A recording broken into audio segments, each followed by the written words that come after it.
Halo semuanya, selamat pagi. Kali ini topik yang mau saya bahas ini, mohon maaf ya, sangat receh. Padahal banyak berita besar lainnya yang bisa diangkat, cuman ini entah kenapa receh tapi viral banget. Ya mungkin netizen Indonesia lebih senang karena lebih membumi ya ceritanya ya. Ya lagi viral, pakai lah ya buat pansos lumayan ya. Naikin algoritmanya YouTube nih ya. Tapi kita bahasnya dari sudut pandang HR. Yang kita bahas hari ini adalah drama tumbler tuku di KRL. Pasti udah pernah dengar. Nah yang belum dengar mungkin saya cerita sedikit ya. Ceritanya itu kayak gimana sih? Ceritanya itu ada penumpang namanya Anita Dewi. Dia ketinggalan cooler bagnya di KRL. Nah, cooler bagnya itu isinya tumbler tuku yang tak kenapa sama dia tuh benda ini dianggap setara dengan harta karun Majapahit. Kayaknya penting banget gitu ya.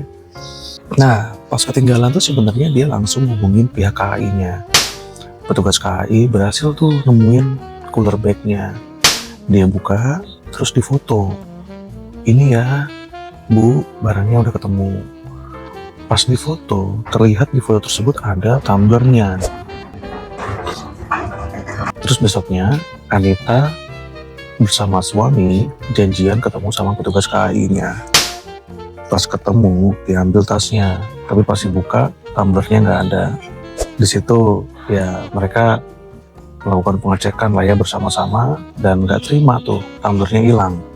Akhirnya ya terjadilah ritual standar netizen sumbu pendek ya, sumbunya pendek banget. Jadi gara-gara gini aja langsung viralin ke sosial media. Dia pakai thread di situ. Di thread dia posting panjang lebar ya kan ya, nyalain KAI, ini barang gue hilang segala macam. Padahal dia yang ketinggalan ya, dia yang lupa, nyalahinnya KAI gitu. Ya udah, padahal bisa aja dia yang salah gitu kan ya padahal. Dan postingan ini nggak tahu kenapa kok bisa jadi viral gitu, viral banget. Nggak tahu nih, ini mereka entah ini pasangan suami istri ini sengaja pengen buat viral, terus nggak tahu pakai buzzer dulu kali awal-awal, nggak tahu, tapi tak kenapa ini viral banget.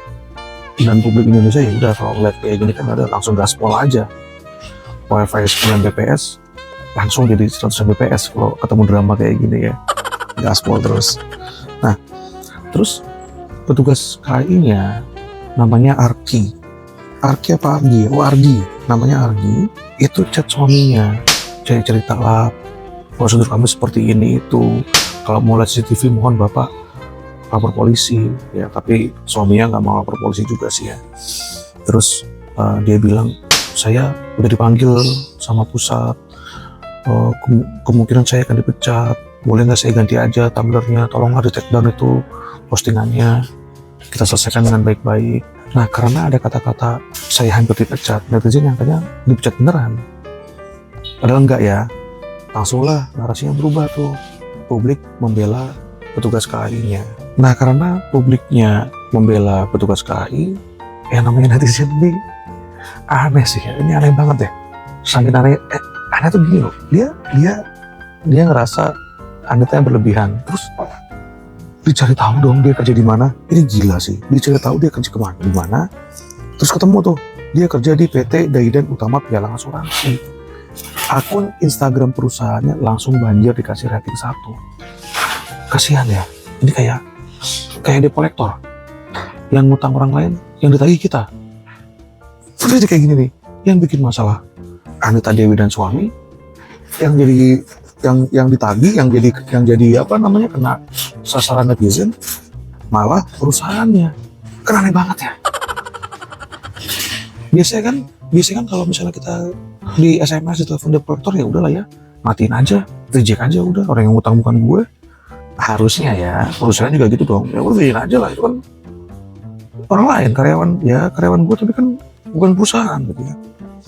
Tapi karena dikasih rating 1 bintang, perusahaannya panik, HR-nya panik, komisarisnya panik, admin sosmednya apalagi makin panik. Jadi panik semua.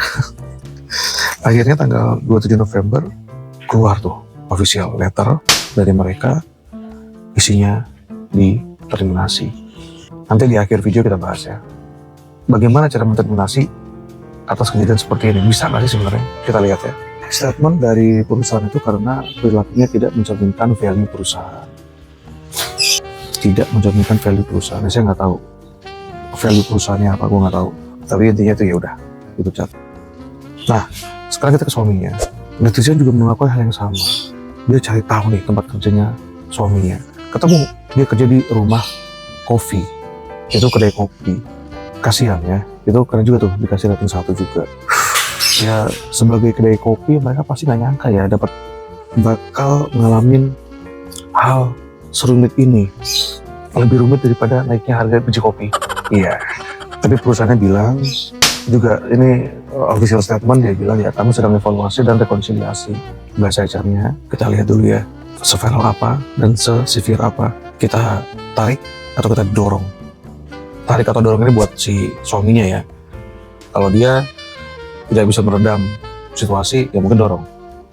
Tapi kalau bisa meredam situasi, ya udah kita tarik aja. Kita bantu aja, karena kasihan juga kan ya. Istrinya udah dipecat. Kalau suami dipecat itu gimana tuh? Nah, setelah kisruh sana sini, akhirnya keluarlah permintaan maaf. Anita dengan suami bikin video dengan lightning seadanya dan dengan muka yang penuh penyesalan, dan vibe-nya adalah ya seadanya, gua nggak update status itu. Yang mereka minta maaf ke Argi. Mereka minta maaf ke petugas Argi. Mereka mengakui salah dan ya sadar gitu ya bahwa hidupnya seseorang sangat terpengaruhi hanya karena 30 detik postingan. Arginya sendiri seperti yang udah gue bilang di depan, nggak dipecat, dia masih kerja ya, jadi masih aman. Ya Argi lah satu-satunya orang yang selamat di cerita ini. Kenapa? Karena dia sibuk kerja, bukan sibuk posting di threads. Oke, sekarang kita masuk ke segmen terakhir, yaitu analisa secara HRD ya, atau HR. Kita lihat ya, PHK Anita ini tepat, cepat, atau nekat. Dari sisi reputasi sebenarnya ini super tepat. Tepat banget. Kenapa tepat? Karena ini perusahaan ini lagi kebakaran. Dia kena amuk netizen dan ratingnya turun. Dalam situasi kebakaran kayak begini, ada kemungkinan juga itu mempengaruhi bisnis. Jadi ketika mengambil keputusan ini, secara bisnis sebetulnya masuk akal karena dia melepas satu karyawan untuk menyelamatkan ribuan karyawan lainnya. Dari sisi bisnis ya kita ngomongnya. Walaupun dari sisi humanisnya kayaknya kasihan ya, kehilangan mata pencarian itu sangat berat. Sekarang kita lihat dari sisi hukum atau dari sisi HR-nya. Dari sisi hukum, ini sifatnya cukup berani. Kenapa? Karena yang namanya PHK itu nggak boleh asal gas. Ada ketentuan-ketentuannya. Ketentuannya itu harus melalui mekanisme surat peringatan. Surat peringatan 1, 2, 3, baru masuk ke SPHK. Kecuali pelanggarannya adalah pelanggaran yang bersifat mendesak. Nah, jadi di Undang-Undang Cipta Kerja yang mana dia bilang boleh diatur di peraturan perusahaan bahwa pemutusan hubungan kerja atau PHK bisa dilakukan jika ada alasan yang mendesak. Selama diatur bahwa melakukan tindakan yang mencoreng nama baik perusahaan itu diatur di peraturan perusahaan atau perjanjian kerja bersama pada sebuah perusahaan, maka bisa menggunakan pasal itu sebagai alasan untuk melakukan terminasi. Kalau nggak ada gimana? Kalau nggak diatur? Kalau nggak diatur, maka karyawan bisa menggugat ke PHI atau Pengadilan Hubungan Industri. Datang ke PHI dan gue yakin bakal kalah. Bayarnya malah jadi lebih gede. Tapi gue yakin banget kasus kayak begini ujungnya tuh nggak menggunakan sesuatu berdasarkan hukum yang jelas.